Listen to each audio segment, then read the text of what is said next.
O ngayon, ipakikita ko sa inyo mga bossing, yung testigo nila. Sabi ko nga sa iyo, putang ina, eto mga testigo nila, eto, pakinggan nyo. Nagbuo ng grupo si Mayor Duterte na Lambada Boys. Yon, putya yan, Lambada Boys. Nabanggit yan dyan, Lambada Boys. Nagbuo daw si Duterte ng Lambada Boys. Tapos, namimigay daw si Duterte ng mga baril. Tapos, nagsiselebrate daw sila, birth of DDS, ganun ang trip nila. So, ito si Matubato, ang sabi niya, isa daw siyang miyembro ng Davao Death Squad. At pinapatay daw nila lahat nung mga gusto ni Duterte na ipapatay. Pinapatay nila, ha? Miyembro siya ng Davao Death Squad. Kaninong tao to? Ang alam ko, bata ni Trillanes to eh. Oh, so ito, pakinggan nyo yung ano niya, yung kanyang kwento. Nagbuo ng grupo si Mayor Duterte na Lambada Boys. Ang trabaho namin, pumatay ng drug pusher, kidnapper, hold-upper. Oh, ang trabaho niya, pumatay ng kidnapper, drug pusher, hold-upper, in short, kriminal. Okay? Kriminal. Oh. Parang sinasabi nito, wala nang litis-litis. Patayin na agad.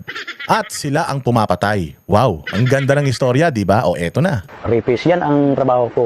Kaya ang pinapatay namin, mga masama man. Yon, pinapatay namin. Sabi niya, pinapatay namin masasama. Namin, ha? O, sige. Tao. Yan ang inuutos sa amin. Nakapatay ka na ba? Wala pa. Ulitin natin, ha? Ulitin natin sinabi niya, ha? Sama man. Tao. Yan ang inuutos sa amin. Nakapatay ka na ba? Wala pa. Putang ina. Saan ka makakita ng mamamatay tao na wala pang napatay? Saan ka makakita ng pinapatay namin mga rapist, drug addict, pusher, snatcher, masasamang tao? Pinapatay namin yan. Nagbuo ng grupo si Pangulong Duterte. Pinapatay namin yan. Nakapatay ka na? Hindi pa. Oo, tangina niyan. Paano naging death squad to kung hindi pala pumapatay ito? Ito, ang klase ng mga testigo na meron sila dyan sa ICC. Meron pang isa, yung babae. Yung garapi, ano ba yun? Yung babae na koronel na sinasabi niya, jowa daw niya ni Pangulong Duterte. Yung babae na yun, nandiyan dyan din. Anong kaso nun dito? Wala na si Pangulong Duterte. May kaso ng pagpatay yung babae na yun. So may hawak sila sa leeg. Ito na lang eh. Sabi ko nga sa inyo, ito na lang Matubato na to. Putang ina, kaya hindi nagpapakita to. Dahil doon pa lang sa Senado, kung babalikan mo yung hearing nung nakaraang dapat gamitin nila yun eh. Yung hearing sa Senado eh. Umamin to eh. Na mamamatay tao daw siya pero wala pa siyang napapatay kahit isa. Ang dami niyang sinabi na ito si Pulong, may kaaway siya sa babae, kinaladkad namin sa McDonald's, tapos pinatay namin. O tinanong siya, ilan na napatay mo? Wala pa. Ang ina, paano ka magtitistigo na may pagpatay kung wala ka pang napapatay? Sinong Hindi, yung kasama ko may napatay, hindi ako. Gago, dapat yung kasama mo ang gamitin, hindi ikaw. Ang ina, bakit ikaw yun nandiyan? So dito pa lang, alam mo na kagad na katarantaduhan itong kaso na to dyan sa ICC, puros mga payaso. Ang mga yan, Diyos mio, wala talaga. Walang patutunguhan talaga yan, anak ng tinapay. O eto na, sige, dito naman tayo ha. Saan na ba yun? Meron pa. Ito, maganda rin to. Dito naman tayo sa mga sa mga biktima. Sige, pasok. Nasa endgame na ang confirmation of charges hearing ni FPRRD sa ICC. Para sa huling araw ng pagdinig, nasa The Hague, Netherlands pa rin, ating kasamang si Pinky Webb. Pinky, kumusta na itong panghuling araw?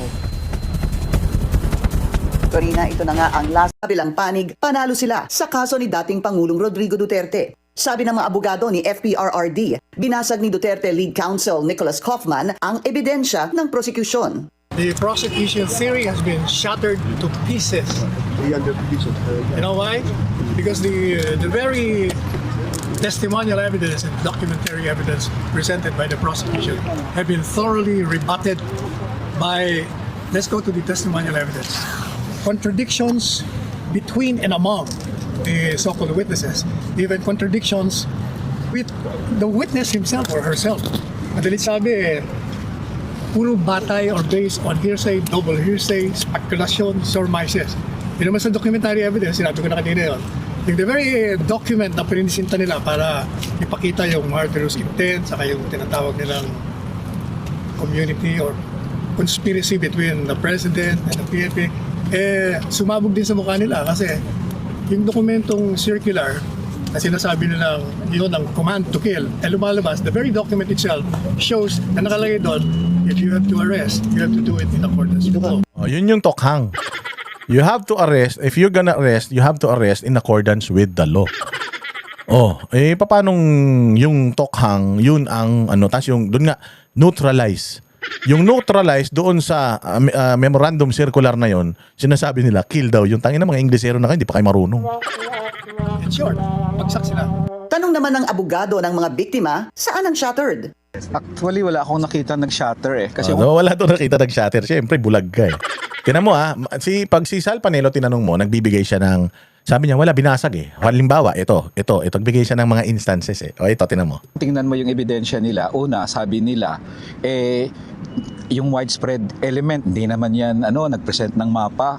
So, ina-argue nila, tingin nila, makumbinsi nila. Wala siyang inano. Sabi niya na walang na-shatter.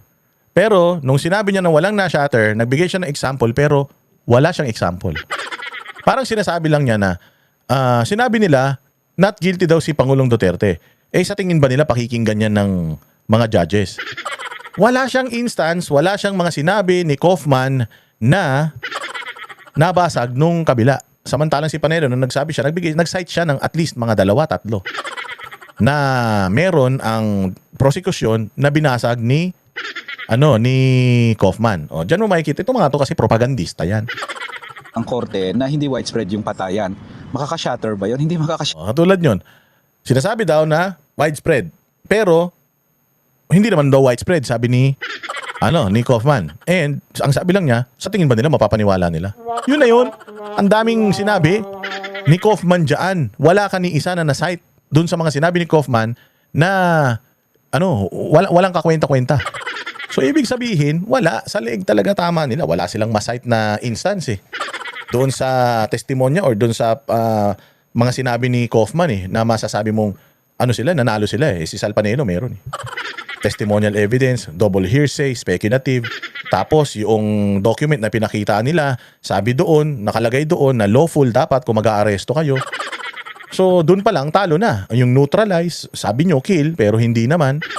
Alam mo yun, doon pa lang wala na eh. Dito mga to, wala naman talagang alam itong mga to. Noon pa naman yung argumento nila binasag na dito sa Pilipinas pa lang. Kaya nga nila dinala yan dyan eh. Shatter yun. Tingin ko ang korte will stand firm na widespread ang killings. O, tinan mo yun ang sinabi niya. I think the court will stand firm na widespread yung killing. Putang ina, pinakita nga 3% eh.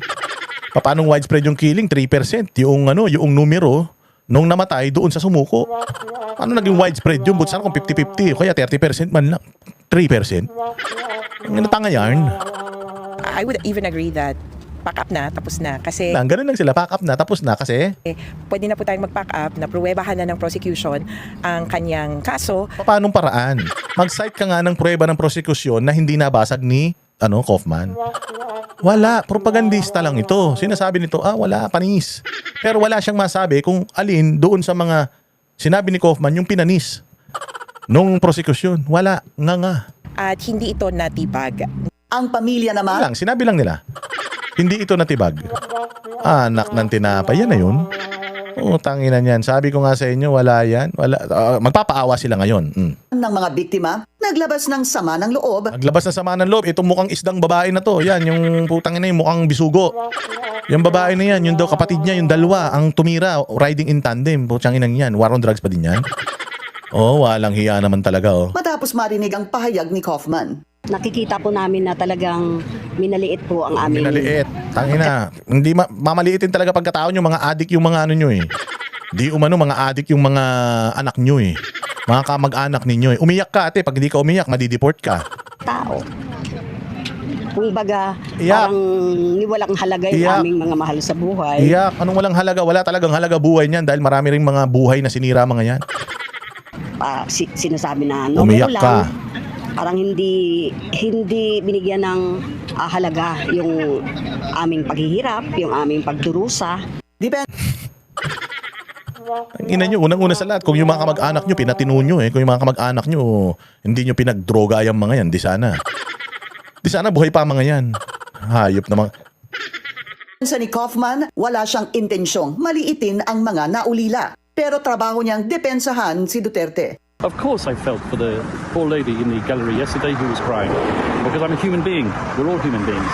And I don't make light of her grief. However, having said that, I have a job to do. My job is to defend somebody who I believe has been wrongly charged. Yun ang magandang sinabi niya doon. I believe, I have a job, a duty to do, which is ipagtanggol itong isang tao that I believe walang kasalanan. Galing! Mahusay! Mahusay mga bossing. O, dito. Kami ang boses ng masa, hindi natatakot. Katotohanan lang, di kami nalulunod. Walang bahid ng sismis, lahat ay totoo. Kahit sino ka pa, pag mali ka babanatan ka.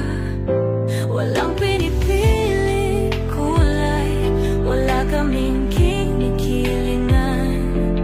Basta para sa bayan, kami lalaban. Pag tama palapakan, pag mali banatan. Di matitinag, di matatakot, para sa bayan tuloy ang sigaw. Sa harap ng kamera, walang halong takot. Mga baluktot, lahat kayo'y tutumba. Ang hustisya at totoo, yun lang ang mahalaga. Kahit sinong harang, di kami matitinag. Walang pinipiling kulay, wala kaming kinikilingan. Basta para sa bayan, kami lalaban.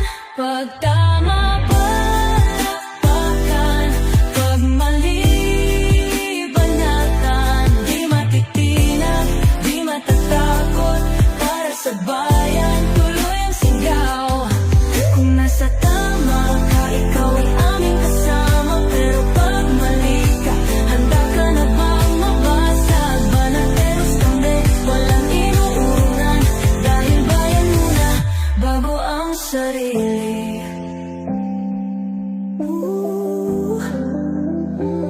Bago ang sarili.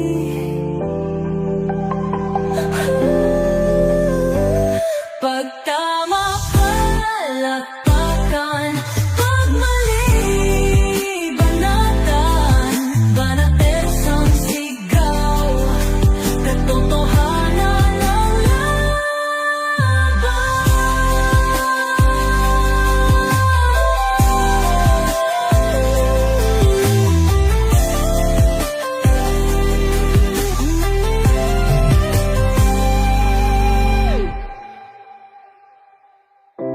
Sa harap ng